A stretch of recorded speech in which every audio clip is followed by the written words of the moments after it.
بسم اللہ الرحمن الرحیم۔ السلام علیکم ورحمۃ اللہ وبرکاتہ۔ سبق نمبر 57 کے اندر آج ہم باب زکوٰۃ الزروع والثمار یعنی عشر نکالنے کا طریقہ پڑھیں گے۔ زروع والثمار یعنی کھیتی، فصل اور پھلوں کی زکوٰۃ کا بیان۔ تو یہاں پہ عشر کو زکوٰۃ قرار دیا ہے صاحب قدوری نے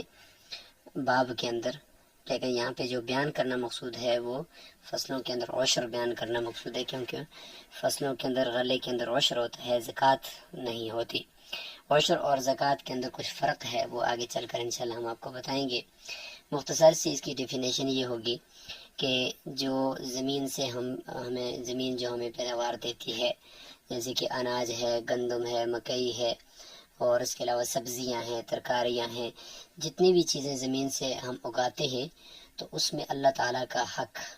وہ عشر کہلاتا ہے۔ جس طریقے سے ہمارے باقی اموال کے اندر جو اللہ تعالیٰ کا حق ہم دیتے ہیں وہ زکوٰۃ کہلاتا ہے، تو اسی طریقے سے اس غلے کے اندر جو زمین سے اگتا ہے، زمین جو ہمیں دیتی ہے، اس کے اندر اللہ تعالیٰ کا جو حق ہم دیتے ہیں اس کو عشر کہتے ہیں۔ عام طور پہ عشر کا لفظ جو ہوتا ہے وہ مطلب ہوتا ہے اس کا کہ 10واں حصہ، تو عشر عشرہ سے ہے، عشر 10ویں کو کہتے ہیں۔ تو اس میں بھی چونکہ اکثر پانی کے اوپر مدار رکھ کر کہ پانی اگر بالکل فری میں آپ لگا رہے ہیں، کوئی خرچہ نہیں کرنا پڑتا، بارانی پانی ہے، تو اس میں پھر 10واں حصہ آپ دیتے ہیں۔ ہر یعنی 10واں کلو ہو، 10واں دانہ ہو، 10واں من ہو، 10ویں بوری ہو، 10واں روپیہ ہو، یعنی جو اس کی قیمت لگائیں تو جو کہ 10ویں چیز دی جاتی ہے تو اس لیے اس کا نام عشر رکھ دیا۔ اور پھر کبھی اگر ایسا ہوا کہ اخراجات زیادہ ہو گئے پانی کے اوپر آپ کے، تو پھر اس جگہ پہ آپ نصف عشر بھی دے سکتے ہیں، یعنی 20واں حصہ بھی دے سکتے ہیں، یعنی 20واں کلو یا 20واں من یا 20واں کچھ بھی۔ تو یہ اس کی مختصر سا ہے، یعنی اس کی خارجی آپ مثال آپ سمجھ سکتے ہیں کہ غلے کے اندر سے ہم کتنا اللہ تعالیٰ کا حق دیں گے۔ تو یہ ہے، اس میں ہم انشاءاللہ آج بات کریں گے عشری اور خراجی زمینوں سے متعلق کہ عشری زمین کیا ہے اور خراجی زمین کیا ہوتی ہے، اور عشر میں مفتبی قول کی تعین کریں گے کہ اس میں مفتبی قول کس کا ہے اور عشر کس پر لازم ہے اور کس پر لازم نہیں ہے۔ وہ سب سے پہلے عبارت پڑھ لیتے ہیں۔ باب زکوٰۃ الزروع والثمار، قال ابو حنیفة رحمہ اللہ في قليل ما أخرجته الأرض وكثيره العشر واجب سواء سقي سيحا أو سقته السماء إلا الحطب والقصب والحشيش۔ وقال أبو يوسف ومحمد رحمهم الله لا يجب العشر إلا فيما له ثمرة باقية إذا بلغت 5 أوسق والوسق 60 ساعا بساع النبي صلى الله عليه وسلم، وليس في الخضروات عندهما عشر،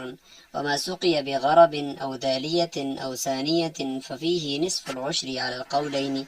وقال أبو يوسف رحمه الله فيما لا يوسق كالزعفران والقطن يجب فيه العشر إذا بلغت قيمته قيمة 5 أوسق من أدنى ما يدخل تحت البصق۔ وقال محمد رحمه الله يجب العشر إذا بلغ الخارج 5 أمثال من أعلى ما يقدر به نوعه، فاعتبر في القطن 5 أحمال وفي الزعفران 5 أمناء،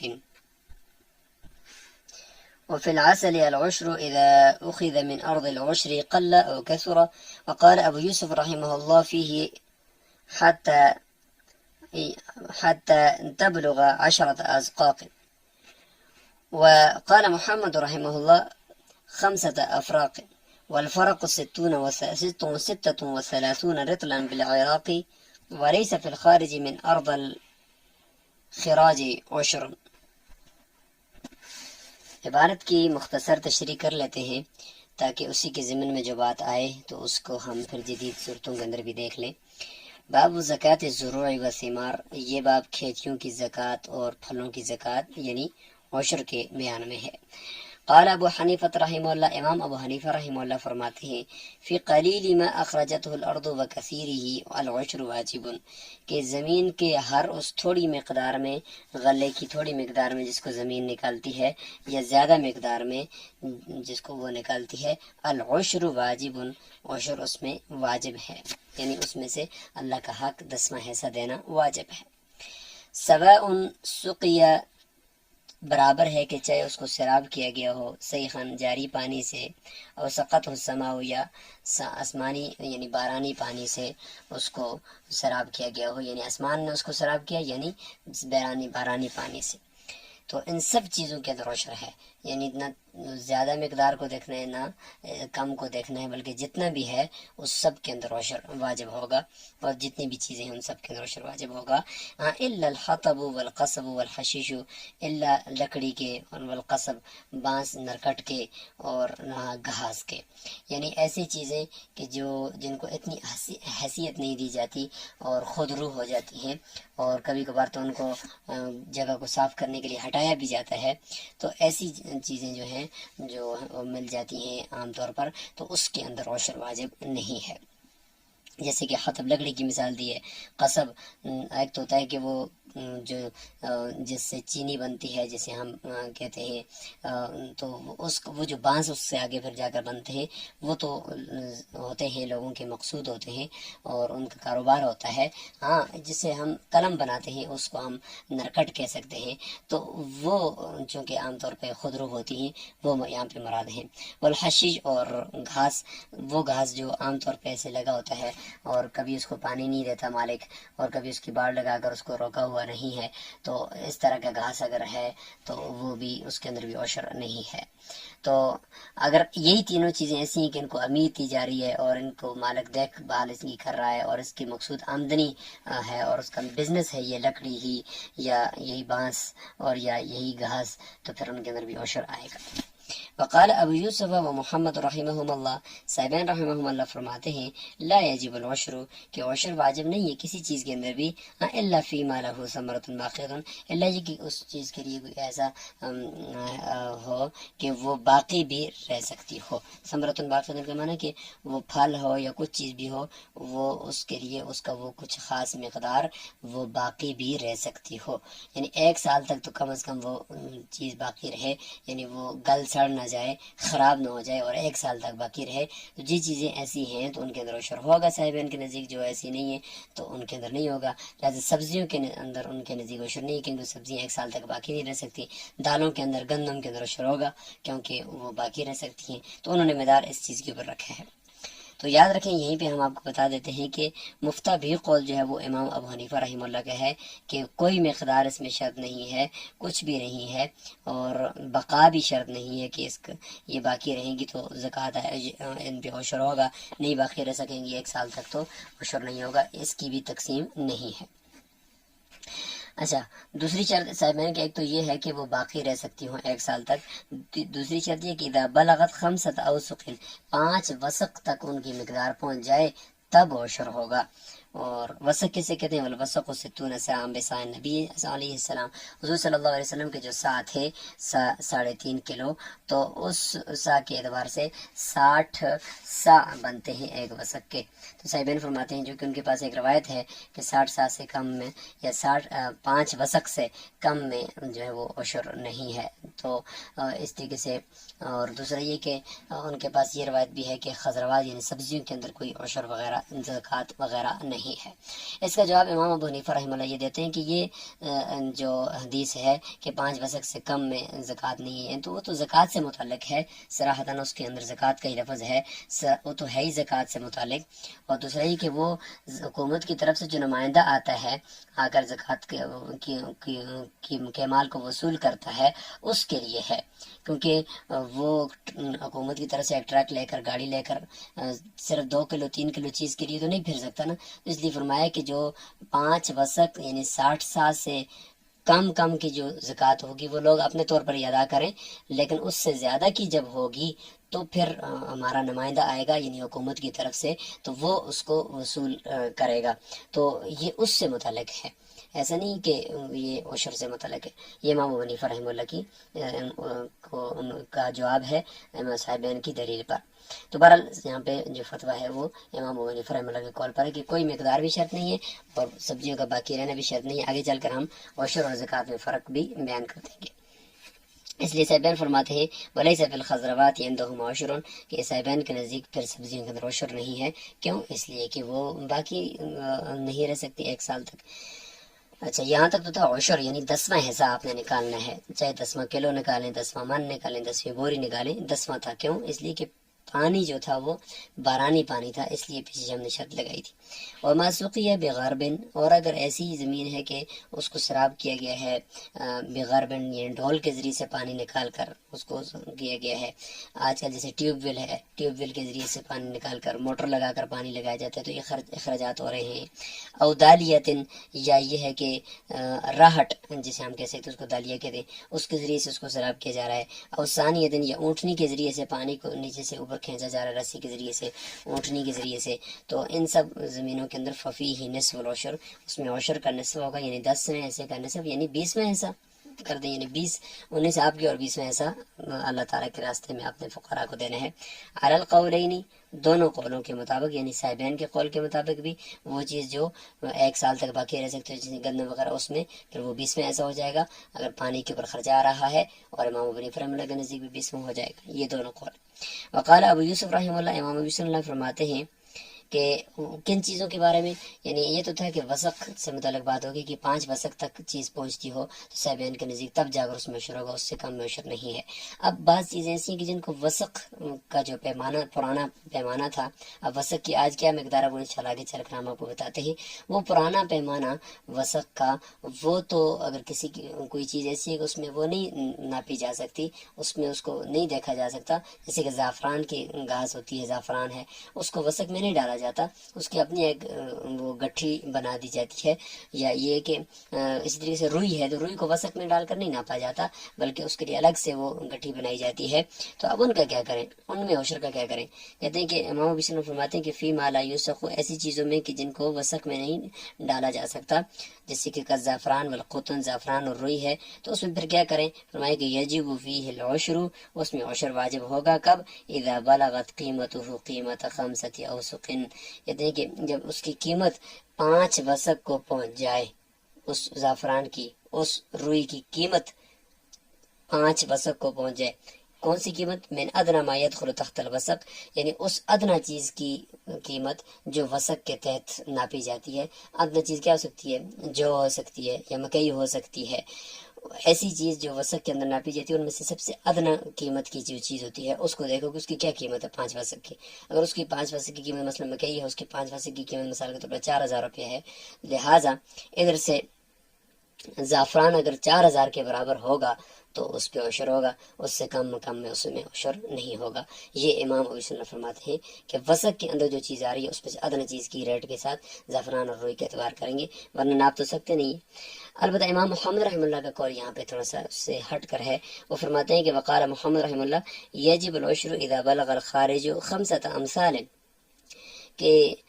عشر ایسی چیزوں میں جس کے اندر وسق کا اعتبار نہیں کیا جا سکتا، ان میں عشر تب واجب ہوگا کہ جب وہ خارج جو یعنی وہ نکلنے والا زمین سے غلہ ہے، کچھ چیز بھی ہے جیسے زعفران اور روئی ہے، وہ پہنچ جائے 5 مثل کو۔ کس چیز کے 5 مثل؟ من اعلی ما یقدر به نوعه، یعنی اس پیمانے کی 5 مثل کو پہنچ جائے جس پیمانے کے ذریعے سے، یعنی اس اعلیٰ سے اعلیٰ پیمانے کے ساتھ کی پہنچ جائے جس اعلیٰ سے اعلیٰ پیمانے کے ذریعے سے اس جیسی چیز کا وزن کیا جاتا ہے یا اس چیز جیسی چیز کی مقدار معلوم کی جاتی ہے۔ یعنی زعفران کا اپنا پیمانہ، یعنی روئی کا اپنا کوئی پیمانہ، یعنی زعفران کا اپنا جو پیمانہ ہے، یعنی جس کے ذریعے سے زعفران کا وزن کرتے ہیں یا اس کی گٹھڑی باندھتے ہیں، یا اس طریقے سے روئی کی کا اپنا پیمانہ جس کے ذریعے سے روئی کی مقدار معلوم کی جاتی ہے، اس میں سے جو اعلیٰ قسم کا پیمانہ ہے، ان زعفران کا اپنے پیمانوں میں سے اعلیٰ قسم کا پیمانہ، روئی کے پیمانوں میں سے اعلیٰ قسم کا پیمانہ، اس اعلیٰ پیمانے کو دیکھا جائے گا کہ اس اعلیٰ پیمانے کے اوپر زعفران کتنی آتی ہے، جتنی آتی ہے بس اس کے ساتھ اس کا جو ہے وہ اس کی سمجھ جائیں کہ اس کے اوپر عشر لازم ہوگا، اگر اس پہ نہیں آتی تو سمجھ جائیں کہ اس پہ عشر نہیں واجب ہوگا۔ تو یہ مطلب ہے۔ اب وہ جو اعلیٰ سے اعلیٰ جو پیمانہ ہے جس کے ذریعے سے زعفران کو ناپتے ہیں یا روئی کو ناپتے ہیں، تو زعفران کو جس چیز سے ناپتے ہیں وہ ہے حمل، حمل نہیں، وہ ہے من جو ہوتا ہے وہ 795 جو ہوتا ہے وہ گرام کا ہوتا ہے، تو 795 گرام کا ہوتا ہے، اس کو من کہتے ہیں۔ یہ اردو والا من نہیں ہے جو 40 کلو گرام کا ہوتا ہے، یہ عربی والا من ہے جسے 795.86 گرام کا یہ ہوتا ہے۔ تو اس طرح کے 5 من ہو جائیں، اس لیے فرمایا کہ اس جو پیمانہ جس کے ذریعے سے زعفران کو ناپتے ہیں تو اس میں سب سے اعلیٰ پیمانہ کون سا ہے؟ وہ ہے من ہے جو 795 گرام کا ہوتا ہے۔ اس طرح کے 5 من ہو جائیں، اس طرح کے 5 من یعنی 5 مرتبہ اس کو اس طریقے سے ناپیں گے تو اس لیے وہ تب جا کر وہ 5 امثال کے برابر ہوگا، اور تب جا کر اس پہ عشر واجب ہوگا، ایک ہی پیمانے کے ساتھ نہیں، ایک ہی دفعہ ناپنے کے ساتھ نہیں، بلکہ اس طرح کے 5۔ اس طریقے سے روئی کے اندر جو احمال یعنی احمال حمل کی جمع ہے اس میں گانٹھ ہوتی ہے، گانٹھ روئی کی گانٹھ بنا کر اس کی گڈی بنائی جاتی ہے، گٹھلی بنائی جاتی ہے، تو اس گانٹھ کے ذریعے سے جو 5 اس طرح کی گانٹھ ہو جائیں تو اس روئی کے اوپر عشر لازم ہوگا، اگر نہیں ہے تو عشر لازم نہیں ہوگا۔ اس لیے فرمایا کہ فاتو برفع القطنی، لہذا روئی میں اعتبار کیا جائے گا 5 گانٹھ کا، 5 حمل کا یعنی 5 گانٹھ کا، کہ اس طرح کی ایک گانٹھ جو ہے جس روئی کا وزن اس طرح کی 5 ہو جائیں۔ اس طریقے سے وفی زعفرانی 5 امنائن، اور زعفران کے اندر 5 من کا اعتبار کیا جائے گا، یعنی 795 گرام والا جو ایک من ہوتا ہے عربی والا من، تو اس کی طرح اس جیسے 5 ہو جائیں تو تب جا کر اس میں عشر ہوگا، اس سے کم میں عشر نہیں ہوگا۔ بہرحال یہ تو صاحبان کے اپنے اقوال ہیں۔ امام ابو حنیفہ رحمہ اللہ کا قول وہی ہے کہ قلیل ہو یا کثیر ہو، زمین سے جو چیز نکلتی ہے اس میں عشر واجب ہوگا۔ وفی العسل العشر، شہد کے بارے میں فرما رہے ہیں کہ شہد کے اندر بھی عشر ہوتا ہے۔ اذا اخذ من ارض العشر قل او کثر، یہ امام ابو حنیفہ رحمہ اللہ کا قول ہے کہ جب وہ عشری زمین سے نکالا جائے تو ظاہر ہے کہ شہد کی مکھیاں جو ہے وہ شہد جو نکالتی ہیں تو وہ پھلوں سے اور ارد گرد سے رس چوز کر لاتی ہیں۔ اگر وہ زمین ایسی ہے جہاں سے انہوں نے رس چوز کر لایا وہ عشری ہے تو وہ عشری زمین سے آئے تو اس میں بھی عشر ہوگا، شہد میں بھی۔ اگر وہ خراجی زمین ہے تو پھر اس میں عشر نہیں ہوگا۔ عشری اور خراجی زمین کسے کہتے ہیں تھوڑا چل کر آگے بتاتے ہیں آپ کو۔ وقال ابو یوسف رحمہ اللہ، امام یوسف یہاں پہ بھی ان کا اختلاف ہے کہ وہ فرماتے ہیں کہ اس میں عشر نہیں ہے۔ یہاں پہ اس عبارت کے اندر تھوڑا سا حصہ یہاں پہ رہ گیا ہے عبارت کا، وہ یہ ہے کہ لا شیء فیہ، یہاں پہ یہ ہے لا شیء، کہ لا شیء فیہ یعنی شہد کے اندر کچھ بھی نہیں ہے، حتی تبلغ 10 اسقاق، یہاں تک کہ وہ 5 زق تک پہنچ جائے۔ اب زق ایک پیمانہ ہے اور جسے ہم مشق کہہ سکتے ہیں، جسے مشکیزہ ہوتا ہے اس طرح کی چھوٹی مشق ایک پیمانہ ہو جس کے اندر شہد کو ناپا جاتا ہے، تو وہ اس طرح کے 10 زق ہو جائیں، 10 پیمانے اس طرح کے ہو جائیں، 10 ہم اس کو مشق کہہ سکتے ہیں اردو میں، وہ ہو جائیں تو تب جا کر اس میں عشر لازم ہوگا۔ وقال محمد رحمہ اللہ، امام محمد رحمہ فرماتے ہیں کہ جب وہ 5 افراق 5 فرق ہو جائے، اور ایک فرق کتنے کے 36 رتلا بالعراقی، 36 عراقی رتل کے برابر ایک فرق ہوتا ہے، تو اس طرح کے 5 فرق ہو جائیں اور پیمانے تو تب جا کر اس میں عشر ہوگا۔ تو بہرحال یہ ہے، لیکن اس میں بھی مفتبی قول یہی ہے کہ تھوڑا ہو یا زیادہ ہو، اگر عشری زمین سے شہد نکالا ہے تو اس میں عشر لازم ہوگا۔ وَلَيْسَ فِي الْخَارِجِ مِنْ أَرْضِ الْخِرَاجِ عُشْرٌ، کہ خارج یعنی وہ غلہ جو نکلتا ہے، خارج کا معنی وہ غلہ جو نکلتا ہے من ارض الخراج، خراجی زمین سے، تو اس میں عشر نہیں ہے۔ اب عشری زمین کسے کہتے ہیں اور خراجی کسے کہتے ہیں؟ عشری زمین کہتے ہیں کہ جس کو مسلمان حکومت نے مسلمانوں کو دیا ہو، یا بخوشی اس جگہ کے لوگ مسلمان ہو گئے، بخوشی مسلمان ہو گئے اور ابھی تک ان لوگوں کے پاس چلی آ رہی ہو، اس کو ہم کہیں گے یہ عشری زمین ہے، اس میں اللہ کا حق یہ عشر ہوگا۔ اور جس زمین کو اس کے خلاف ہو، مطلب کہ کافر حکومت نے اس پر قابض ہو، لوگ اس کو کھا رہے ہو، یا مسلمان حکومت نے فتح کر کے اس کافروں کو اسی کے اوپر رہنے دیا ہے، تو اس میں پھر خراج ہوتا ہے، ٹیکس ہوتا ہے۔ جب ایک مرتبہ اس سے ہم لے رہے ہیں ٹیکس، تو دوبارہ ہم اس سے عشر بہرحال نہیں لیں گے۔ تو یہ ہو گیا اس عبارت کی تشریح۔ اب ہم عشر اور زکوٰۃ اس میں کچھ فرق بھی دیکھتے ہیں۔ عشر اور زکوٰۃ میں یہ 8 قسم کے فرق آپ دیکھ سکتے ہیں۔ تو یہ کہ عشر میں نصاب شرط نہیں ہے کہ کتنا نصاب ہوگا، بخلاف زکوٰۃ کی کہ اس میں نصاب ہوتا ہے۔ دوسرا یہ کہ عشر میں چیز کے اوپر کا 1 سال تک باقی رہنا یہ شرط نہیں ہے، جبکہ زکوٰۃ کے اندر ایسا ہے کہ وہ چیز کا مطلب ایسی ہو کہ وہ فوراً ختم نہ ہو جائے، وہ سال تک باقی بھی رہے، چونکہ اس پہ سال گزرنا شرط ہے۔ تیسرا یہ کہ عشر میں حولان حول شرط نہیں ہے، سال کا پورا ہونا شرط نہیں ہے، جبکہ زکوٰۃ میں ایسا ہے۔ نمبر 4، عشر کے لیے عاقل ہونا شرط نہیں ہے، مجنون کی زمین سے بھی جو غلہ نکلے اس پر بھی عشر ہے۔ اور 5واں یہ کہ عشر میں بالغ ہونا شرط نہیں، جبکہ زکوٰۃ میں بالغ ہونا شرط ہے۔ عشر میں آزاد ہونا بھی شرط نہیں ہے، غلام کی زمین ہے یا کرائے پر زمین لی ہوئی ہے تو یا غلام ہے خود تو اس کی اوپر بھی عشر ہوگا۔ عشر میں مالک ہونا شرط نہیں ہے، کرائے پر لی ہوئی زمین ہے، مزارت کے اوپر لی ہوئی تو اپنے ایسے کا عشر وہ دے گا۔ اور 8ویں نمبر پہ یہ کہ عشر مقروض پر بھی واجب ہے، کسی آدمی کے اوپر قرضہ ہے لاکھوں کا لیکن اس کی زمین سے غلہ نکل آیا ہے تو اس کے اوپر عشر واجب ہوگا، ورنہ نہیں۔ اور لیکن یہ کہ زکوٰۃ کے اندر ایسے کہ مقروض کا قرضہ پہلے اور اس کے بعد پھر زکوٰۃ ہوتی ہے۔ اب ہم نے صاحبین کا جو قول آپ کو بتایا تھا اس میں وسق 60 سا، تو وہ موجودہ قیمت اس کی کتنی بنے گی؟ تو کلو گرام کے اعتبار سے اگر دیکھا جائے تو قدیم پیمانے کے لحاظ سے 60 سا ہے، اور اس لحاظ سے 5 وسق جو ہوگے وہ 300 سا بن گئے، ٹوٹل 5 وسق 300 سا بن گئے۔ اور اس کا کلو گرام کے اعتبار سے اگر موجودہ وزن دیکھیں تو 955.032 یہ کلو گرام بنتا ہے، 955.032 کلو گرام یہ اس کا وزن بنتا ہے 5 وسق کا۔ اب یہ کہ ٹیوب ویل وغیرہ کے ذریعے سے جو زمینیں سیراب ہوتی ہیں اس میں بھی اس میں ایسا ہے، جو کہ اخراجات کے اعتبار ہے تو اس میں اگرچہ بعض زمینوں کے اوپر سپرے وغیرہ، دوائی سپرے، کھاد وغیرہ کے اخراجات بھی ہوتے ہیں، اور بعض فقہا نے اس کے اوپر بھی فتویٰ دیا ہے کہ چونکہ پہلے اخراجات صرف پانی کے اوپر ہوتے تھے اور آج کل اخراجات ان چیزوں کے اوپر بھی ہوتے ہیں، تو لہٰذا اخراجات تو برابر ہیں، علت پوری ہے، لہٰذا بھی اس میں ایسا عشر ہونا چاہیے۔ لیکن اس لیے جمہور یعنی پاکستان کے دارالفتاؤں میں بھی ابھی تک یہی فتویٰ دیا جا رہا ہے کہ جو اخراجات ہیں وہ پانی کے اخراجات کے اعتبار ہے، کیونکہ پانی کے اوپر کوئی خرچہ ہو رہا ہے تو عشر 20واں ہوگا، اور اگر پانی کے اوپر کوئی خرچہ نہیں ہو رہا، پانی فری ہے، تو پھر عشر 10واں ہوگا، اگرچہ زمین کے اوپر باقی اخراجات جتنے بھی ہوتے ہوں۔ تو بہرحال یہ کچھ مسائل تھے جو عشر سے متعلق، امید ہے کہ آپ کو کچھ سمجھ میں آئے ہوں گے۔ حاشیے پڑھیں انشاءاللہ، اس کے اندر آپ کو مزید احادیث کی روشنی میں بھی ملے گا، ہم نے اختصار کے ساتھ آپ کو بتانا ہوتا ہے، اس لیے مزید آپ اس کے اوپر ریسرچ کریں، اور اپنے علاقے میں دیکھیں کہ جو فصل کاشت ہو رہی ہے کیا لوگ اس کا عشر شرعی طریقے سے دیتے ہیں یا اس میں گڑبڑ کرتے ہیں۔ آپ ان کے ساتھ جا کر بیٹھیں، سوالات کریں گے تو تب جا کر آپ کو پریکٹیکلی طور پر یہ چیزیں سمجھ میں آئیں گی۔ السلام علیکم ورحمۃ اللہ وبرکاتہ۔